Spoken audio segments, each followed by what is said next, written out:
suis ingénieur en informatique, j'ai un cursus d'ingénieura, puis j'ai préparé un master en qualité et sécurité des systèmes d'information. J'ai deux rôles importants, le rôle du formateur et puis le rôle de pilotage un petit peu de la formation bac. J'organise les épreuves, je suis en contact avec la maison des examens, je pilote un petit peu la pédagogie au sein de cette formation et puis j'interviens sur les BTS deuxième année beaucoup plus sur le côté réseau cybersécurité et je m'occupe aussi des troisième années sur la partie administration d'infrastructures sécurisées. Alors, le but, je pense si on veut définir d'une manière simple le développement informatique, bien sûr dans le développement il y a plusieurs branches, de développement de clients légers, c'est-à-dire les sites internet qu'on a l'habitude de voir, d'utiliser, derrière lesquels il y a des bases de données, etc.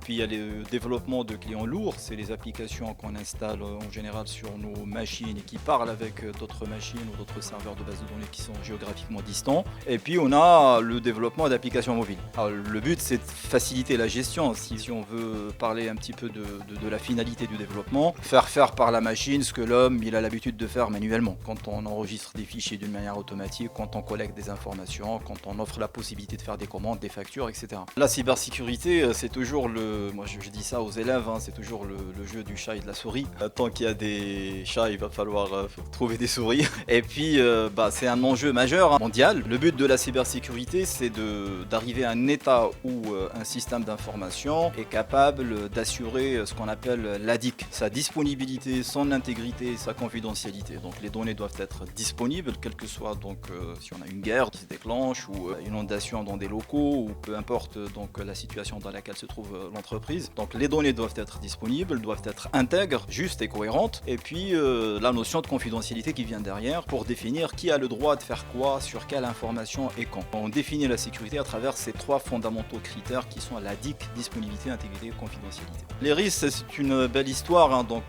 on a grandi ici, pour moi c'est une famille, on a une très bonne équipe d'enseignants avec laquelle moi personnellement je m'entends très bien. On collabore, on connaît la façon de faire de chacun, donc on se comprend très rapidement. La direction aussi elle a un rôle très important dans notre installation, dans le confort de notre travail, etc. Donc on a les moyens et l'environnement nécessaires pour être bien et participer à écrire cette histoire avec nos élèves.